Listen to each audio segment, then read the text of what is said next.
Yo tout le monde. Je ne vais pas vous faire une présentation de ce qu'est l'œuvre Gangsta dans cette vidéo. Si vous cliquez dessus, c'est normalement car vous connaissez que vous voulez avoir des informations sur une saison 2. Mais pour ceux qui ne connaissent pas et qui voudraient s'y intéresser, je vous invite à aller voir la vidéo du chef Otaku sur le sujet. Il fait ça très bien, le lien est dans la description. Pour ceux qui sont encore là, Gangsta a débuté sa publication le 21 mars 2011 dans le magazine Monthly Comics Bunch. Le premier volume du manga est publié le 8 juillet 2011, la version française éditée par Glénat est arrivée en janvier 2014 et la version animée produite par Manglobe est diffusée entre juillet et septembre 2015 au Japon et chez nous depuis avril 2016. Depuis, plus rien. On est en 2021, ça va faire 10 ans que Gangsta existe, 5 ans que l'anime est sorti au Japon et rien. Aucune nouvelle d'une possible saison 2 pour Gangsta. Mais pourquoi? Apparemment, il y a plusieurs raisons à ça. Beaucoup de rumeurs, pas grand chose d'officiel. J'ai essayé de différencier le vrai du faux, mais je ne suis qu'un enfant d'internet tout comme vous, donc les informations que je vais affirmer sont à prendre avec des pincettes. Je vais rajouter le fait que je n'ai pas lu le manga et ai découvert l'anime il y a quelques mois seulement, donc je vais parler exclusivement d'informations concernant l'anime et un tout petit peu du manga. Sur ce, bonne vidéo à tous.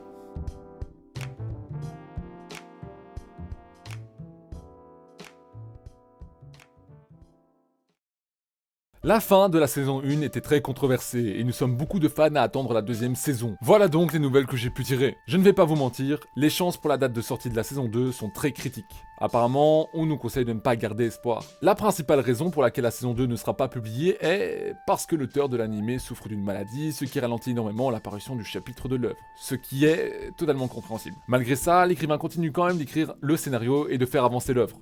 Le 20 mars 2019, après une attente de 3 ans, le 8ème tome de Gangsta est sorti. Ça a redonné espoir aux fans de connaître l'aboutissement de l'histoire, mais depuis plus grand chose, encore. Ça fait 2 ans et aucun tome n'est paru. Il faut savoir qu'un an avant l'apparition du tome 8, l'auteur de la série Gangsta a poussé un coup de gueule sur Twitter essayant de rappeler à l'ordre les lecteurs et les uploaders de Scantrad. Les scans traduits et téléchargés illégalement volent mes lecteurs, mes revenus et les revenus publicitaires des éditeurs.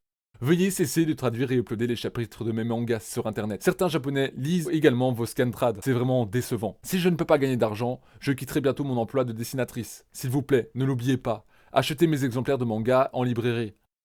Pour avoir plus d'informations sur le Scantrad et pour ceux qui souhaiteraient débattre de ses aspects positifs et négatifs, je vous renvoie vers la vidéo de Avime parlant du sujet car je ne vais pas m'y attarder plus de mon côté. On n'est pas là pour ça et il le fera beaucoup mieux que moi. Vous l'avez compris, il y a beaucoup de problèmes entourant l'auteur qui nuisent à l'œuvre elle-même et si on veut une suite de l'anime, il faut que le manga continue. Après, malheureusement, ce n'est pas le seul souci. Comme je vous l'ai dit plus tôt, l'anime Gangsta est produit par le studio Manglobe. Manglobe INC est un studio d'animation japonais fondé le 7 février 2002.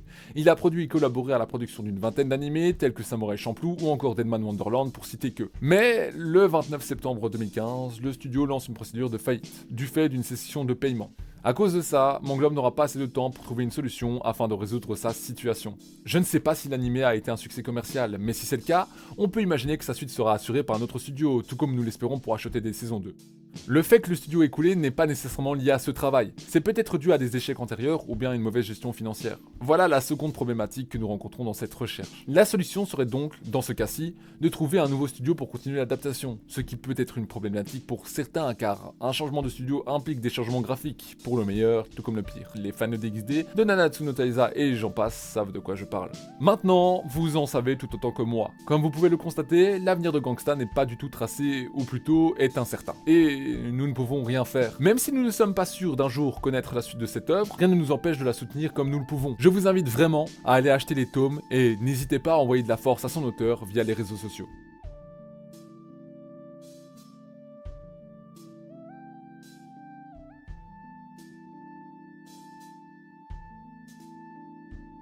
Merci d'avoir regardé cette vidéo. J'ai pris du temps pour la sortir, j'ai pris du temps pour trouver les infos, et au final elle n'est pas très longue, mais j'espère qu'elle a pu vous informer pour le mieux. Sur ce les amis, c'était Tim, j'espère vous retrouver prochainement sur YouTube. Bye bye les gens.